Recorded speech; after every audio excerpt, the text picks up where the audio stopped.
오늘 말씀의 제목은 이름 없는 소년의 충성입니다.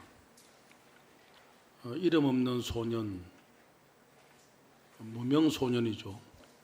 그것도 애굽 사람인데 어쩌다가 아말렉에 붙들려가서 아말렉 사람의 종이 되었었습니다. 근데 너무 나쁜 것은 병이 들어서 사흘 정도 아파 있으니까 치료해 줄 생각은 안 하고 버려보는 거예요. 그러니까 얼마나 서글픕니까? 그래서 저 광야에 한쪽 가서 죽기만을 기다리는 참 서글픈 신세가 된 소년인데, 그 소년이 다윗 왕조 재건에 가장 큰 공로를 이루게 되었습니다. 그 이야기가 사무엘상 30장에 나옵니다. 왜 그랬을까? 하나님은 이 소년에 대해서 왜 이리 진하게 기록해 주셨을까 하는 거예요. 오늘날 많은 사람들이 성경을 통독하고 공부하고 하지만 이 이름 없는 소년에 대하여서 기억도 못하고 있어요. 아직도 그 이름이, 그 공로가 기억되지 못하고 있습니다. 그러나 이 소년을 통하여 우리에게 강력한 메시지를 하나님이 주시고 있는 겁니다. 이 무명, 이름 없는 애굽 소년의 충성, 오늘 말씀을 통하여 마음속에 그 의미를 새롭게 해석하고 담을 수 있기를 바랍니다. 오늘 본문의 배경은 사울 왕이 막 쇠퇴할 때에 다윗 이름이 자꾸 뜨니까 다윗을 죽이려고 사울 왕이 쫓아다니는 거예요.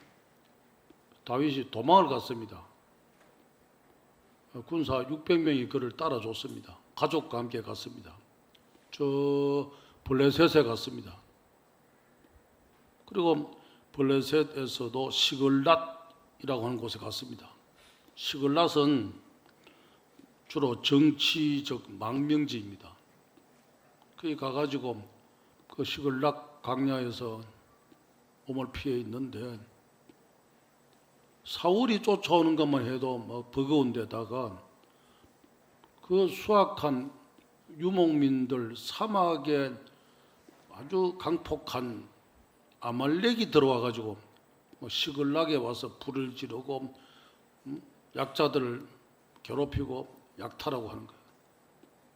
그러니까 다윗 입장에서는 피난지에서 아말렉을 만나서 너무 괴로운 거예요.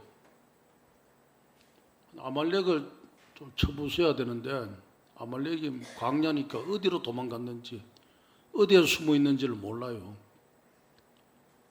그때 다윗이 너무너무 괴로워서 사무엘상 30장 4절에 보니까 다윗과 그의 함께한 백성이 울 기력이 없도록 소리를 높여 울었더라 했어요.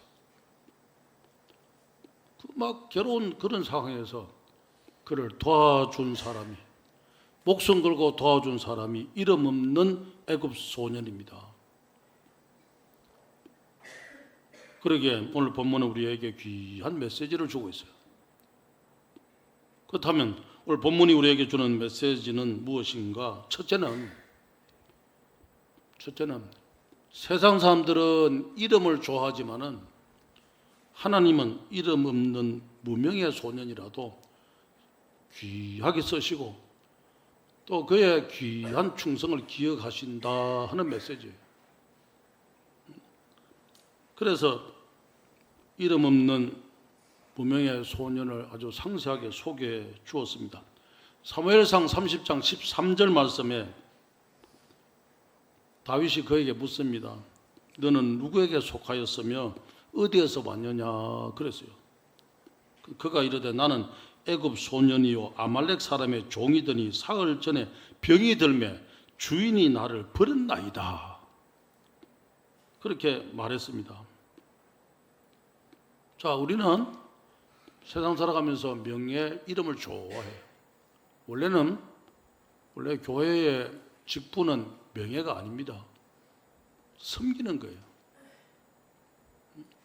그래서 막스 웨버가 말한 대로 그 하이라키한 계층제적 계급 구조 있죠.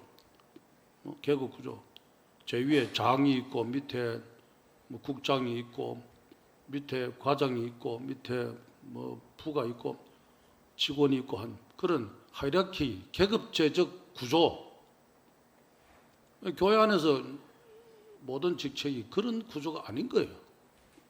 그래서 우리 총회의 조직 구조들을 이제 최근에 새로 만들 때 제가 정책기획기구기획위원장으로서 또 행정학을 한 사람으로서 어떻게 만들까 하다가 동그랗게 만들었어요.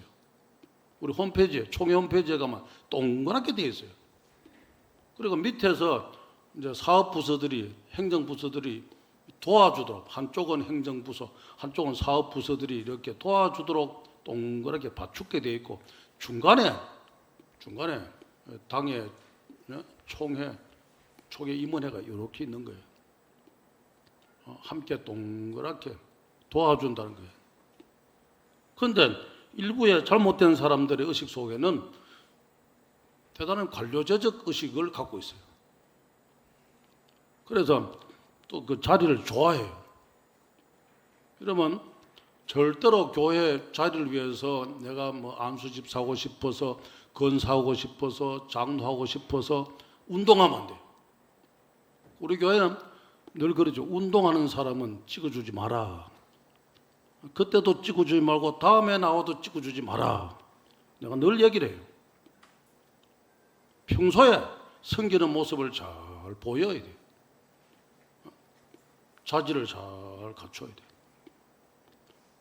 돌아가셨지만 경주 남북교회 원로 목사로 계셨던 김만조 목사님은 이제 노예안의 여러 교회 임지식 때 설교하러 가시면 하신 말씀이 있어요.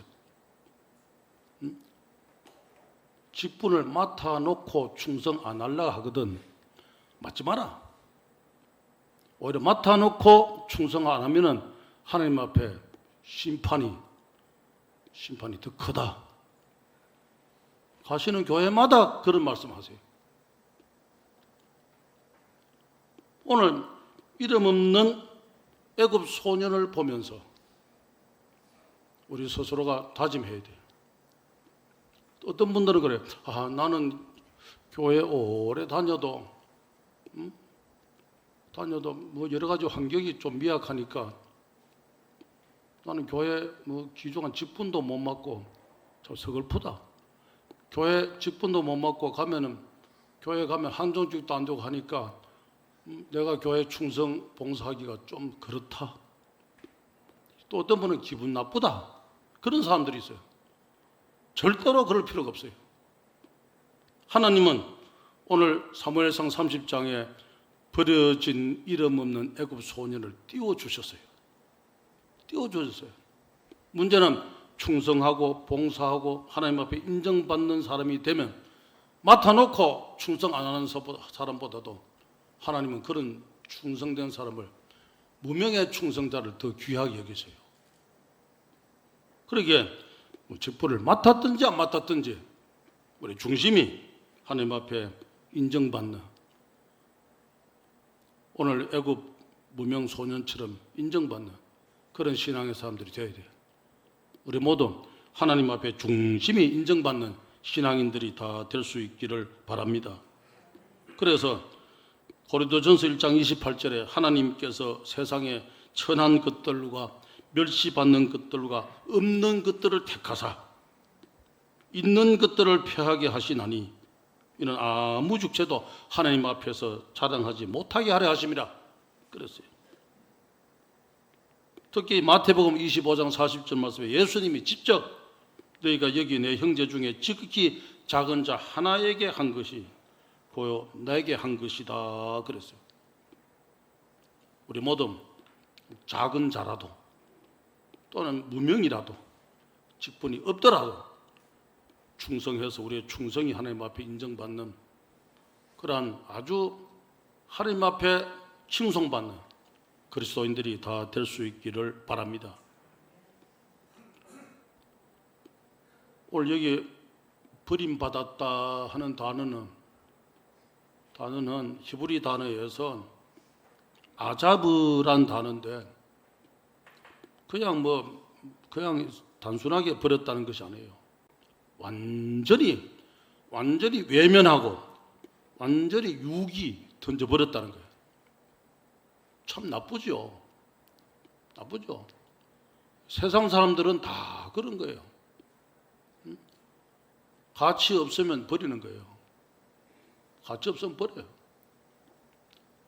가치 없으면 버리는 그런 사람들이 세상 사람들이라는 것을 오늘 여기 애굽 사람 또는 아말렉 사람에게서 배우게 되는 거예요. 이 소년은 이중 버림자예요. 애굽에서 버려졌고 아말렉에서 버려졌어요. 얼마나 슬픕니까? 하소연할 뜻 없어요. 그러나 버려졌지만 버려진 자리에서 자기 할 수 있는 최선을 다해 충성했기에 하나님이 그를 붙잡아 주셨어요. 성경에 이름이 올라가게 하셨어요. 그러니 오늘 우리가 완전히 사람들이 안 알아줘도 좋아요. 하나님이 알아주시면 돼요. 그러면 하나님께서 그의 명예를 인정하셔서 성경에 기록되어서 오늘까지요 3000년 동안 그때 그 광야에 있었던 사건을 오늘 한국에서 제가 여러분에게 설교하는 거예요. 3000년 이후에 이름이 빛나는 거예요. 그러기에 우리 모두가 이름보다도 충성해요. 사람보다도 하나님이에요. 환경보다도 진심이에요. 그 가치를 우리 모두 붙잡아야 진정한 신앙인이에요. 이름 없는 이 소년의 신앙 가치를 꼭 붙잡는 성도들이 될 수 있기를 바랍니다. 칼빈은 오늘 말씀을 해석하면서 그랬어요. 세상 사람들은 자기 이익을 추구하지만은 그래서 폐기 처분하고 인간관계를 이해 타살에 따라서 결정하지만 하나님은 거룩한 헌신을 보신다. 그랬어요. 거룩한 헌신을 보시는 하나님, 그 하나님의 마음을 알아서 거룩한 헌신에 합당하게 살아가는 성도들이 될 수 있기를 바랍니다.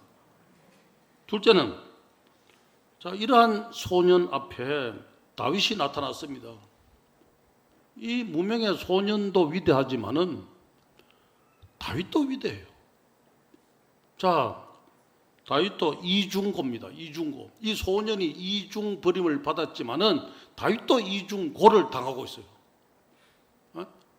여기 이중적으로 어려운 사람들끼리 지금 만난 거예요. 광야에서. 근데 다윗이 지나가다 이 소년을 발견하고 그냥 지나가지 아니하고 이 소년에게 사랑을 베풀어요. 쉽지 않은 일입니다. 지금 전쟁 중에서 잘못하면 다윗이 적들한테 노출되기 쉬워요. 그리고 이 소년한테 도와주고 할 시간이 없어요. 게다가 마음도 없어요. 마음도. 여러분 마음이 편해야 구제도 하고 대접도 하고 하죠. 내 마음이 지금 쪼이는데 어떻게 합니까? 그래서 오늘 우리들은 늘 그렇게 말해요. 교회 헌금하는 것도 내가 좀 형편이 나아져야 하지 어려운데 좀 나아지면 헌금하지 그래요.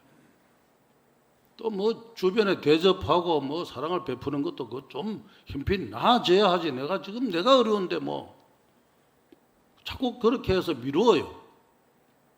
근데 다윗도 그렇게 할 수 있어요. 있는데 지나가다가 이상한 소년이 있어요. 다가가요. 떡을 줍니다. 물을 줍니다. 그리고 그에게 무화과 뭉치에서 뗀 등이 하나와 건포도 2송이를 같이 줘요. 그리고 그냥 안 가고 물어봐요. 과연 너는 누구냐? 어디 속한 사람이냐? 어디서 왔느냐? 물어요. 관심이에요.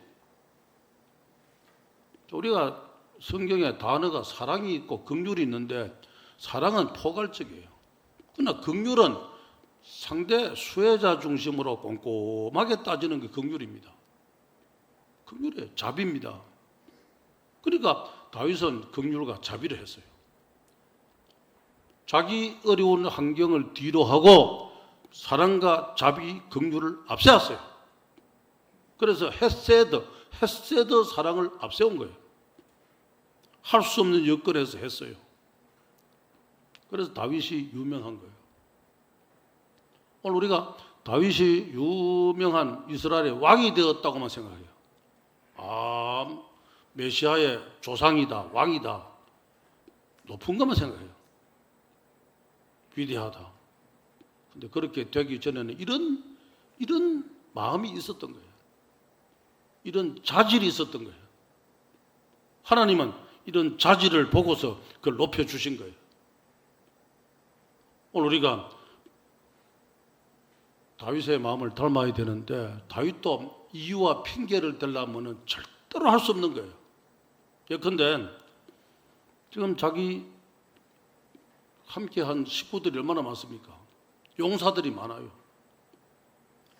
피난 가서 저 남쪽에 구석에 블레셋까지 들어갔어요. 시글락까지 갔어요. 다윗은 추격하고 아말렉도 덮쳐서 또 괴롭혀요. 그러니까 양식이나 물질을 아껴야 돼요. 아껴야 자기 군사가 먹고 자기 가족이 먹을 수 있어요. 그런데 대충 그냥 떡 하나 물 하나만 주고 간 것이 아닙니다. 무화과 뭉치는요 대단한 영양 덩어리예요. 그래 보니까 너무 피폐해 있어요. 그래서 무화과 뭉치도 주고 건포도도 송이도 2송이나 주고 그리고 그냥 간 것이 아니라 관심을 보여요. 이러한 긍휼 때문에 하나님이 그에게 긍휼을 베푸셔서 이 전쟁에서 반전하는 축복을 주셨어요. 우리가 알아야 할 것은 마태복음 5장 7절 긍휼히 여기는 자는 복이 있나니 그들이 긍휼히 여김을 받을 것이며 예수님이 말씀하셨어요. 잠언 3장 27절에 선을 베풀 기회가 있거든 힘이 닿는 대로 베풀기를 힘써라 했어요. 여기 다윗은 최선을 다해 긍휼을 베풀었어요. 그랬더니 하나님이 그에게 긍휼을 잘 베풀어 주신 겁니다. 자, 그러기엔 칼빈은 해석해요. 그의 주석에서 다윗은 이 소년에게 군사적 계산을 하지 아니했다 했어요. 군사적 계산을 하지 아니하고 긍휼의 본능적 성격을 긍휼하고 싶은 본능적 성격을 그대로 나타냈다 했어요. 오늘 그리스도인 하면 계산적 사람이 아니라 이러한 긍휼과 사랑과 헌신을 근본적으로 베풀 수 있는 능력을 가져야 된다 하는 메시지예요. 우리 흔히 예수 믿어도 계산적인 사고로 예수 믿는 사람들이 많이 있어요. 그래서 성경을 쭉 읽다가도요 나한테 덕이 되는 말씀은 꼭 집어가 외워요. 내게 능력 주신 자 안에서 내가 모든 걸 할 수 있느니라. 영혼이 잘된 같이 범사에 잘되고 강건하다. 그런 말씀들을 얼마나 좋아하는지요. 콕 찍어가지고 마음에 담아요. 액자에 써서 걸기도 해요. 나누기도 해요. 그런데 오늘 본문 사무엘상 30장 같은 무명 소년의 헌신 같은 얘기들은 알지도 못해요. 있는지도 몰라요. 성경을 왜 그렇게 편애해요? 성경을 내 플러스 내 이익에 맞추어서 보고서 이익이 되면 은혜 받았다 그래요. 설교 들을 때도 이익이 되면 도움이 되면 은혜 받았다 그래요. 내 감정에 충족이 되면 은혜 받았다 해요. 내 감성에 충족되면 은혜 받았다 해요. 그래서 설교도 교회도 내 감성 충족으로 찾아요.